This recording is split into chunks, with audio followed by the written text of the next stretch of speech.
आज डिस्कस करेंगे moulding sand के टाइप्स के बारे में।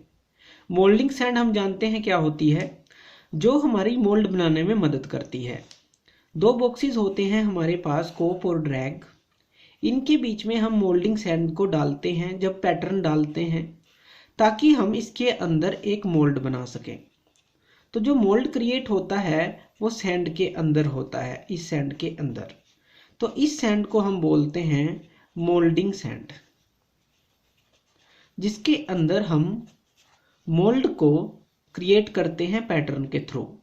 तो उसके कौन कौन से टाइप्स हैं हमारे पास, आज उसके बारे में हम डिस्कस करेंगे। तो सबसे पहले डिस्कस करते हैं इसके फर्स्ट टाइप के बारे में, जो कि है ग्रीन सैंड। उसको हम बोलते हैं ग्रीन सैंड। ग्रीन सैंड कौन सी होती है? ग्रीन सैंड के अंदर हमारी तीन चीजें होती हैं। सबसे पहले है सिलिका, सैंड तो होगी ही, और क्ले।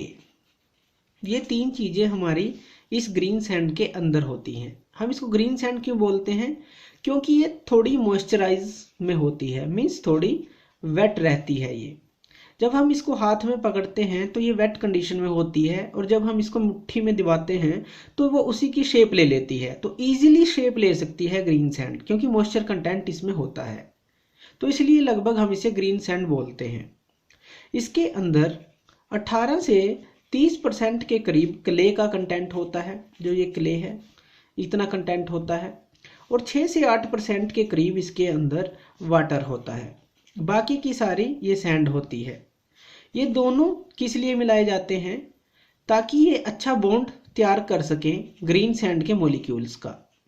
एक बहुत अच्छा बॉन्ड तैयार कर लेते हैं ये दोनों मिलके, इसके सैंड के पार्टिकल को आपस में जोड़ देते हैं। ये लगभग हमारी यूज होती है आयरन के और उसके आयरन के एलॉय और नॉन फेरस एलॉय के लिए।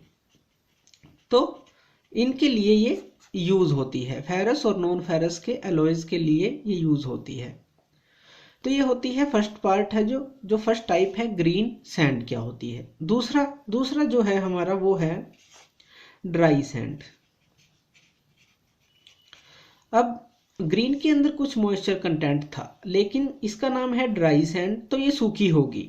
सूखी मतलब जब हम ग्रीन सैंड को हम बेक कर लेते हैं, किसी फर्नेस में रख लेते हैं। मान लीजिए हमने क्या किया, कोप और ड्रैग के अंदर हमने एक मोल्ड बना लिया। यहाँ पे सारी सैंड है, तो हमने मोल्ड इसके अंदर तैयार कर लिया।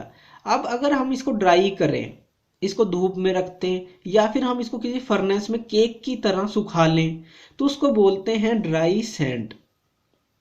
ये जो हमारा यूज होता है कि हम ड्राई कर लें उसको, ये हमारा यूज होता है लार्ज कास्टिंग के लिए। अगर हमें काफी बड़ी बड़ी कास्टिंग्स बनानी है तो उसके अंदर हम ड्राई सैंड का यूज करते हैं, जो हाई टेम्परेचर के ऊपर विदस्टैंड कर सके। तो ड्राई सैंड क्या है? सिर्फ एक तरह की जो ग्रीन सैंड है उससे हम मोल्ड तैयार करके उसको सुखा लें, वो हो जाती है ड्राई सैंड। तीसरा टाइप है लोम सैंड, लोम टाइप सैंड। लोम सैंड के अंदर क्या होता है?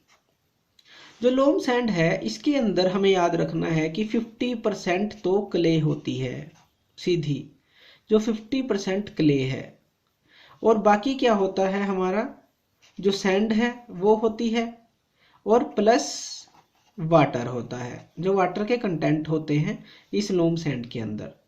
ये दोनों मिलके क्या बना लेते हैं? एक प्लास्टिक टाइप का पेस्ट बना लेते हैं। प्लास्टिक टाइप का पेस्ट, प्लास्टिक पेस्ट।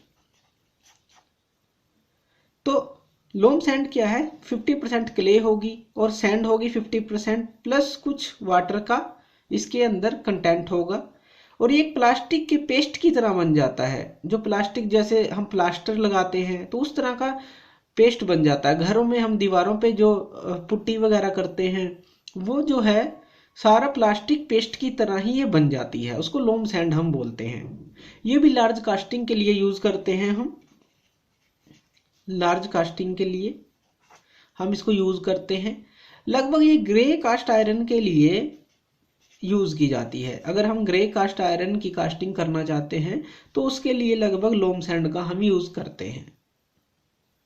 चौथा है पार्टिंग सैंड। पार्टिंग, अब पार्टिंग सैंड क्या है? पार्टिंग से मतलब क्या होता है? अलग करना। अलग किससे करना? अब पार्टिंग सैंड क्या है? पार्टिंग सैंड हमारी काम कहाँ पे आती है? पार्टिंग सैंड हमारी काम आती है, मान लीजिए ये कोप और ड्रैग दोनों बॉक्सेस हैं, इसके बीच में हमने पैटर्न को रख दिया। पहले जब हम पैटर्न रखते हैं तो सैंड के अंदर ये अपनी जगह बना लेता है। अब जो ये पैटर्न है इसके साथ ये जो सैंड है ये चिपके ना, ये चिपके ना, तो इसलिए हम पहले ही जो ये पैटर्न है इसके ऊपर पार्टिंग सैंड को स्प्रे कर देते हैं या फेंक देते हैं ताकि ये इसके साथ ना चिपके और इजीली हम इसको रिमूव कर सकें इस पैटर्न को। और दूसरा जो पार्टिंग सैंड है वो किस काम आती है कि इन बॉक्सेस के जो दीवारों पे है वो सैंड ना चिपके। तो इससे अलग करने के लिए हम पहले ही थोड़ी सैंड जो पार्टिंग सैंड है वो इस पे लगा देते हैं ताकि इजीली हम इस पैटर्न को रिमूव कर सकें या कोप और ड्रैग के साथ वो ना चिपके जब हम इसको कोलैप्स करें और अपना जो प्रोडक्ट है निकालें। तो पार्टिंग सैंड इस काम आती है। आगे है फेसिंग सैंड। फिफ्थ जो है वो है फेसिंग सैंड। फेसिंग सैंड क्या होती है? अब जो फेसिंग सैंड है, फेस, ये किस चीज के फेस पे लगी होती है? ये जो हमारा पैटर्न होता है ये जो मोल्ड बना देता है इसके अंदर, सैंड के अंदर, तो जो इस सैंड के ऊपर हम जो हमारा ये मोल्ड बना, तो मान लीजिए इस तरह का हमारा मोल्ड क्रिएट हुआ सैंड के अंदर, तो इसके इस कैविटी के चारों तरफ हम ये फेसिंग सैंड लगा देते हैं। ये है फेसिंग सैंड, इसके चारों तरफ जो हमारी कैविटी है। ये जो फेसिंग सैंड है ये हाई टेम्परेचर पे विथस्टैंड कर सकती है। मोल्टन मेटल जो है डायरेक्टली इसके कांटेक्ट में आता है इस फेसिंग सैंड के। तो फेसिंग सैंड हमारी बहुत ही ज़रूरी चीज़ है जो दूसरी सैंड से बहुत ही पावरफुल होती है, हाई टेम्परेचर पे विथस्टैंड कर सकती है काफ़ी टाइम के लिए। इसको हम क्ले और सिलिका सैंड के साथ मिला के बना सकते हैं, लेकिन हम इसके अंदर कोई और चीज़ ऐड नहीं करते। इसके अंदर सिर्फ क्ले ऐड करते हैं या फिर सिलिका सैंड, दोनों को मिलाते हैं और कोई सैंड इसमें ऐड नहीं करते। तो हाई स्ट्रेंथ होती है इसकी और हाई टेम्परेचर पे ये रह सकती है। तो फेसिंग इसलिए बोलते हैं क्योंकि डायरेक्टली फेस करती है ये मोल्टन मेटल को। जो हम मोल्टन मेटल डालेंगे तो डायरेक्टली फेस, इससे वो डायरेक्टली कॉन्टैक्ट में आता है, तो इसको बोलते हैं फेसिंग सैंड। नेक्स्ट है हमारी बैकिंग सैंड। सिक्स्थ है बैकिंग सैंड। बैकिंग सैंड क्या होती है? बैक क्या होता है कि जो किसी चीज को सपोर्ट प्रोवाइड करे, बैकिंग। तो बैकिंग सैंड क्या है? जो फेसिंग सैंड है, मान लीजिए हमें 10 mm की कैविटी पे ये लगाना है, लेकिन हमारी कैविटी है 12 mm की। मान लीजिए इतनी बड़ी कैविटी है मेरी और ये 12 mm की है। और फेसिंग सैंड हम ज़्यादा यूज़ नहीं करते क्योंकि वो थोड़ी बैकिंग सैंड से कॉस्टली होती है। तो हमें 1 mm इसके अंदर फिल कर देंगे जो बैकिंग सैंड है इसको, और फिर उसके आगे लगाएंगे फेसिंग सैंड। तो जो बैकिंग सैंड है वो फेसिंग सैंड को सपोर्ट प्रोवाइड करती है।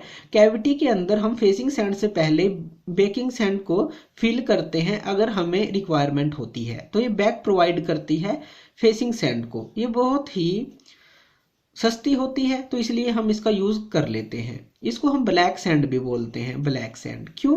क्योंकि इसके अंदर हम कोल का पाउडर जो बर्न हुआ होता है उसको भी यूज़ कर लेते हैं, तो सस्ती होती है, तो इसलिए हम इसको फेसिंग सैंड से पीछे हम यूज़ करते हैं, इसलिए इसको बैकिंग सैंड बोला जाता है जो बैक प्रोवाइड करती है। 7th है हमारी सिस्टम सैंड। सिस्टम सैंड कौन सी होती है? जो सिस्टम सैंड है वो किस तरह की होती है? अब जो ये सिस्टम सैंड है ये हमारी अकॉर्डिंग टू रिक्वायरमेंट बनाई हुई सैंड होती है। According to requirement. According to requirement का क्या मतलब है कि हमें कोई सैंड थी, मान लीजिए कोई सैंड है, हम इसके अंदर बाइंडर को ऐड कर दें और इसको मजबूत बनाने के लिए एडिटिव को ऐड कर दें, इसको और ज़्यादा इसकी प्रॉपर्टी बनाने के लिए, तो काफ़ी चीज़ें इसमें ऐड करते रहें और एक स्पेशल पर्पस सैंड बनाएं, उसको हम सिस्टम सैंड बोलते हैं। मान लीजिए कोई हमें स्पेशल कास्टिंग करनी है तो हम सिस्टम सैंड को बनाते हैं पहले, और फिर उसके अंदर हम मोल्ड तैयार करके कास्टिंग करते हैं। तो ये लगभग मैकेनिकल कंपोनेंट्स के लिए यूज़ की जाती है जो सिस्टम सैंड होती है, तो इसलिए हम इसको सिस्टम सैंड बोलते हैं। हाई स्ट्रेंथ होती है इसकी, हाई परमिएबिलिटी होती है, हाई टेम्परेचर के ऊपर ये रह सकती है। क्यों? क्योंकि हम इसके अंदर काफ़ी सारी प्रॉपर्टीज़ को इम्पार्ट कर देते हैं। तो ये होती है सिस्टम सैंड।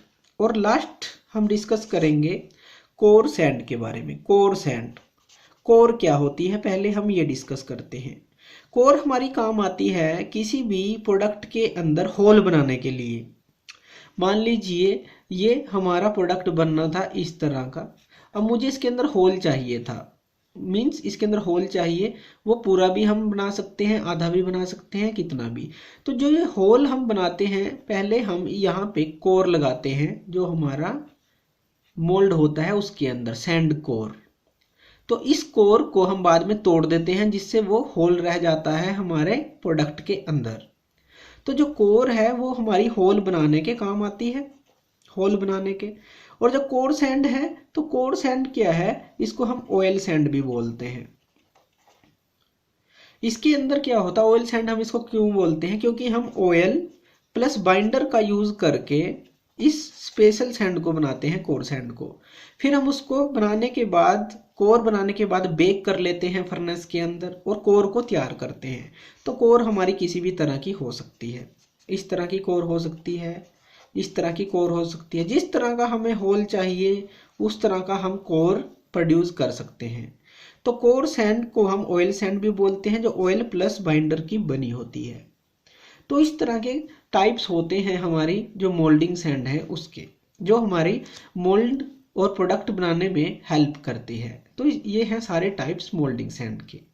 तो थैंक यू ये वीडियो देखने के लिए, और ज़्यादा अपडेटेड वीडियोस के लिए आप मेरे चैनल लर्न एंड ग्रो पे मुझे सब्सक्राइब कर सकते हैं। Thank you.